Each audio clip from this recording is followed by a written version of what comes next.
Kabut petang menyelimuti suasana desa Rejosari pagi itu. Meski jam sudah menunjukkan pukul 10 pagi, tapi matahari masih enggan menampakkan sinarnya. Mungkin karena cuaca yang sedikit mendung, ditambah lagi lokasi di bawah lereng gunung yang membuat hawa dingin datang menyelimuti.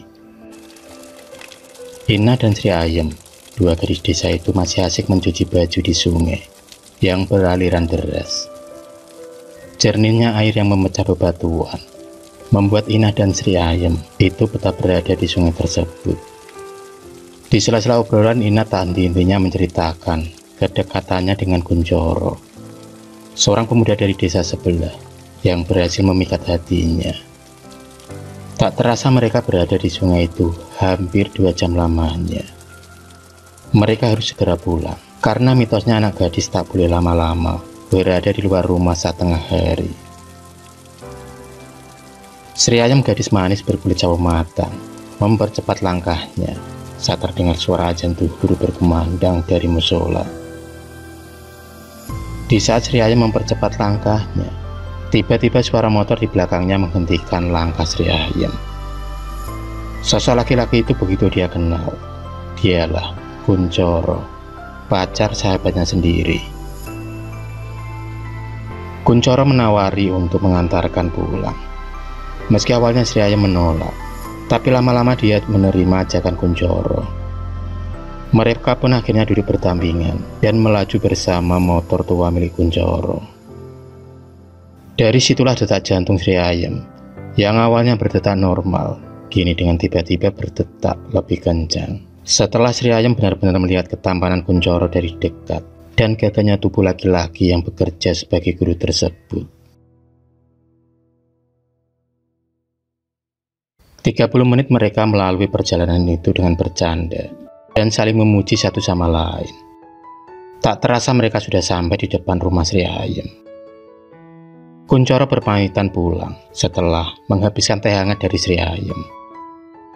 Setelah pertemuan itu, mereka sering bertemu secara diam-diam tanpa sepengetahuan Ina. Tak ada rasa bersalah di hati Sri Ayem tentang perasaannya pada Kunchoro. Dia sangat pintar dalam menutupi perasaannya itu. Hingga suatu hari Sri Ayem tak sengaja melihat Kunchoro sedang bermesraan di bawah pohon rindang. Ina yang begitu nyaman di pelukan Kunchoro membuat hati Sri Ayem semakin tersulut emosi, apalagi setelah mendengar kabar kalau Kunchoro segera melamar Ina. Rasa cinta yang bertepuk sebelah tangan membuat Sri Ayem berbuat nekat.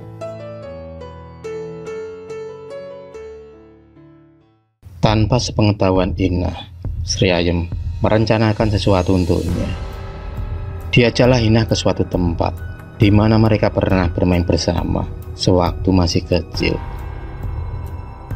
Kebun yang penuh dengan pohon mangga itu adalah saksi di mana mereka pernah melewati masa kecil bersama, sekaligus mengakhiri cerita manis tersebut.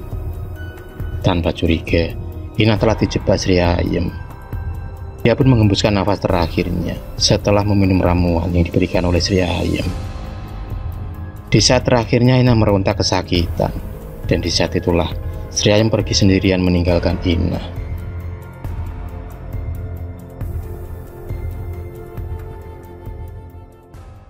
Seluruh warga mulai mencari kepergian Ina yang secara tiba-tiba, termasuk Kunchoro.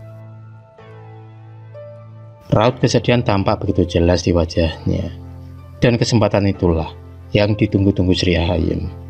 Dia datang menghibur untuk menenangkan Kunchoro, berharap dia bisa menggantikan posisi Ina di hatinya.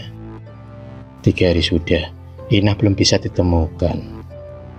Tanpa dosa Sri Ayem menjelma bak malaikat di keluarga Ina. Begitupun keluarga Ina. Mereka tak pernah merasa curiga pada Sri Ayem, karena diketahui selama ini dialah sahabat terbaik Ina. Apalagi sikap Sri Ayem yang pendiam dan kalem. Jadi tak mungkin kalau gadis manis itu yang melukai Ina. Tibalah hari keempat kepergian Ina. Kunchoro sering mendengar suara tangisan di luar rumah. Dia juga melihat bayangan seorang perempuan. Kejadian aneh itu sering datang di tengah malam, tapi Kunchoro tak pernah percaya dengan hal yang mistis. Dia lebih fokus untuk mengaji dan memanjatkan doa terbaik untuk Inna. Di sisi lain, Sri Ayam sering bermimpi bertemu dengan Inna. Inna yang berwajah pucat itu tampak marah dan melototkan matanya ke arah Sri Ayam. Tangan Inna yang lengkap dengan kuku panjangnya itu siap mencekik lehernya. Dia hampir tak bisa bernafas dan meregang kesakitan. Di saat itulah Sri Ayam dapat bernafas lega setelah dia terbangun mendengar suara ketukan dari pintu kamarnya. Sri Ayam bermimpi seram.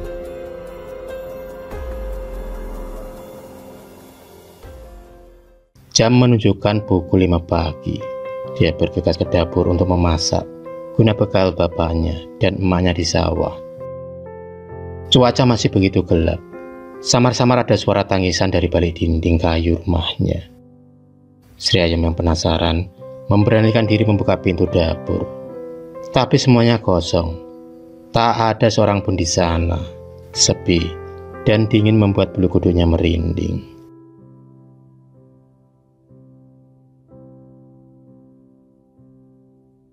Ketika Sri Asih mau menutup pintu kembali, tiba-tiba dia melihat potongan kain jari yang tergeletak di tumpukan kayu.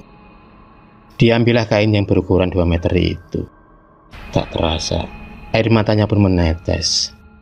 Matanya terpejam, mengingat indahnya masa kecil bersama Inna, di mana Inna selalu berbagi dalam hal apapun. Dan kain itu adalah alat menggendong boneka. Mereka akan saling bergantian dan mempergunakan kain tersebut. Dari mana asal kain itu datang? Yang pasti kain itu adalah kenangan indah bersama Inna. Dia kemudian segera menghapus air matanya, berharap kenangan itu akan segera ikut terhapus.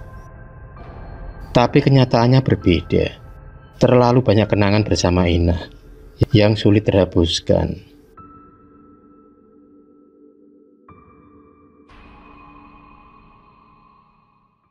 Hingga pada malam ke-7, Sri Ayam merasakan hal yang aneh. Tubuhnya tiba-tiba gemetaran setelah membuka pintu jendela yang terdengar suara ketukan dari luar. Mata yang melingkar hitam tampak melotot ke arahnya. Rambut yang panjang dan kusam menambah detak jantung Sri Ayam menjadi lebih kencang. Tak berhenti begitu saja, sosok menyeramkan itu kembali menakut-nakuti Sri Ayam dengan suara tawa yang melengking dan terbang di atas pohon mangga. Tubuh Sri Ayam terasa kaku. Langkahnya terdiam setelah kakinya ada yang memegangi. Tampak jari panjang menghitam memegangi kaki Sri Ayam. Mulutnya seakan sulit untuk berbicara setelah melihat sosok arwah Inna duduk di atas lemarinya. Sri Ayam kemudian bersujud meminta ampun atas perilakunya selama ini. Dia pun menyesali atas perbuatannya yang tega menghilangkan nyawa seseorang.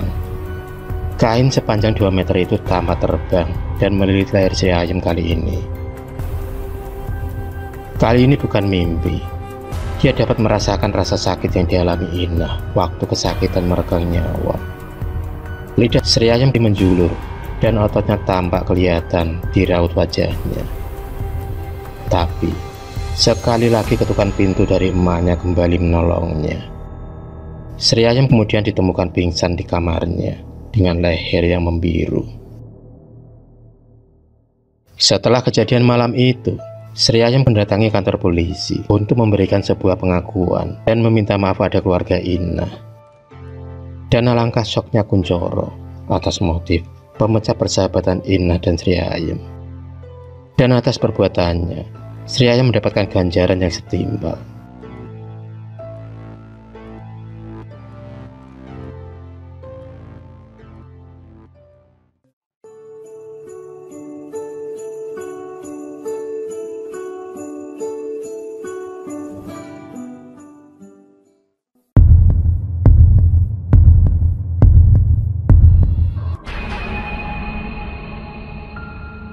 Terima kasih sudah menonton video cerita bergambar ini. Klik subscribe untuk terus berlangganan video-video cerita bergambar selanjutnya. Semangat berkarya.